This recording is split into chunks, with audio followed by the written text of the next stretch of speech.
महाभारत के युद्ध में ये 6 महान योद्धा होते तो क्या होता।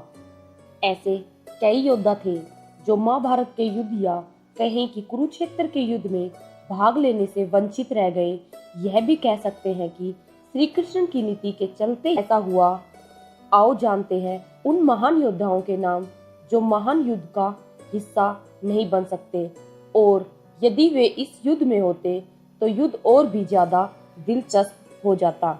नंबर 1, जरासंध। जरासंध यदि महाभारत के युद्ध में होता तो युद्ध का रुख कुछ और होता, लेकिन श्री कृष्ण को मालूम था कि महाभारत का युद्ध होना है। उसके पहले ही उन्होंने कई महान योद्धाओं में से एक जरासंध को भी मारने की युक्ति सोच ली थी। उन्होंने भीम के हाथों पहले ही अपने सबसे शक्तिशाली शत्रु को निपटा दिया था। जरासंध को मारना बहुत ही मुश्किल था। नंबर 2, शिशुपाल। जरासंध का खास और श्री कृष्ण की बुआ का लड़का शिशुपाल भी बहुत ही शक्तिशाली था। श्री कृष्ण ने प्रण किया था कि मैं शिशुपाल के 100 अपमान क्षमा करूंगा, अर्थात उसे सुधारने के 100 मौके दूंगा। शिशुपाल रुक्मणी से विवाह करना चाहता था। रुक्मणी के भाई रुकम का वह परम मित्र था। रुकम अपनी बहन का विवाह शिशुपाल से करना चाहता था और रुक्मणी के माता पिता रुक्मणी का विवाह श्री कृष्ण के साथ करना चाहते थे, लेकिन रुकम ने शिशुपाल के साथ रिश्ता तय कर विवाह की तैयारियां शुरू कर दी थी। श्री कृष्ण रुक्मणी का हरण कर ले आए थे। तभी से शिशुपाल श्री कृष्ण का शत्रु बन बैठा। श्री कृष्ण ने उसके 100 अपराध के बाद उसका वध कर दिया था। नंबर 3, एकलव्य। महाभारत काल में प्रयाग इलाहाबाद के तटवर्ती प्रदेश में सुदूर तक फैला सिंहवेरपुर राज्य निषाद राज हिरण्यधनु का था।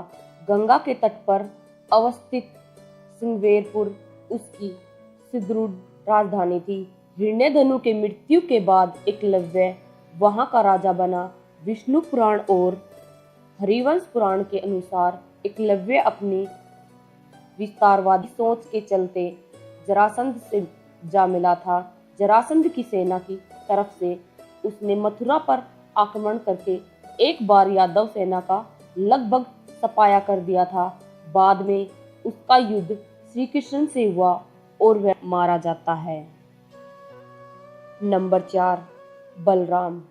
भगवान कृष्ण के बड़े भाई बलराम ने श्री कृष्ण को कई बार समझाया कि हमें युद्ध में शामिल नहीं होना चाहिए, क्योंकि दुर्योधन और अर्जुन दोनों ही हमारे मित्र हैं। ऐसे धर्म संकट के समय दोनों का ही पक्ष न लेना उचित होगा। बलराम जी शिविर में जाकर दुर्योधन से कहते हैं, जिस तरफ कृष्ण हो उसके विपक्ष कैसे जाऊं। भीम और दुर्योधन दोनों ने ही मुझसे गदा सीखी है, दोनों ही मेरे शिष्य हैं, दोनों पर मेरा एक जैसा स्नेह है। इस दोनों कुरुवंशियों को आपस में लड़ते देखकर मुझे अच्छा नहीं लगता, अतः मैं तीर्थ यात्रा पर जा। नंबर 5, काल्यवन। पुराणों के अनुसार जरासंध ने 18 बार मथुरा पर चढ़ाई की, 17 बार वह असफल रहा। अंतिम चढ़ाई में उसने एक विदेशी शक्तिशाली शासक काल्यवन को भी मथुरा पर आक्रमण करने के लिए प्रेरित किया। काल्यवन की सेना ने मथुरा को घेर लिया।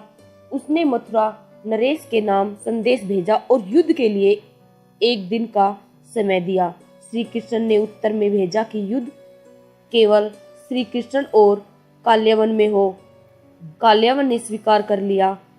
कृष्ण और काल्यवन का युद्ध हुआ और कृष्ण रण की भूमि छोड़कर भागने लगे तो काल्यवन भी उनके पीछे भागा।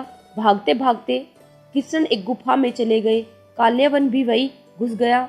गुफा में काल्यवन ने एक दूसरे मनुष्य को सोते हुए देखा। काल्यवन ने उसे श्री कृष्ण समझकर कसकर लात मार दी और वह मनुष्य उठ पड़ा। उसने जैसे ही आंखें खोली और इधर उधर देखने लगे, तब सामने उसे काल्यवन दिखाई दिया। काल्यवन उसके देखने से तत्काल ही जलकर भस्म हो गया।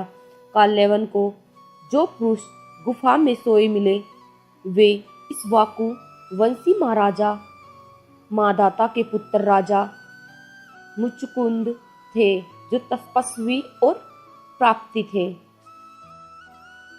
नंबर 6, बर्बरिक। बर्बरिक दुनिया का सर्वश्रेष्ठ धनुर्धर थे। बर्बरिक के लिए 3 बाण ही काफी थे, जिसके बल पर वे कौरवों और पांडवों की पूरी सेना को प्राप्त कर सकते थे। युद्ध के मैदानों के मध्य बिंदु एक पीपल के वृक्ष के नीचे खड़े हो गए और यह घोषणा कर डाली कि मैं उस पक्ष की तरफ से लड़ूंगा जो हार रहा होगा। बर्बरिक की इस घोषणा से कृष्ण चित हो गए। तब भगवान श्री कृष्ण ब्राह्मण का भेष बनाकर सुबह बर्बरिक के शिविर के द्वार पर पहुंच गए और दान मांगने लगे। बर्बरिक ने कहा, मांगो ब्राह्मण, क्या चाहिए?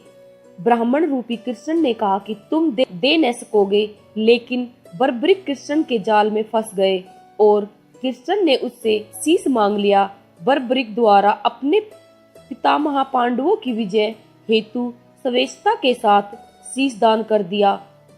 बर्बरिक इस बलिदान को देखकर दान के पश्चात श्री कृष्ण ने बर्बरिक को कलयुग में स्वयं के नाम से पूजित होने का वर दिया। आज बर्बरिक को खाटू श्याम के नाम से पूजा जाता है।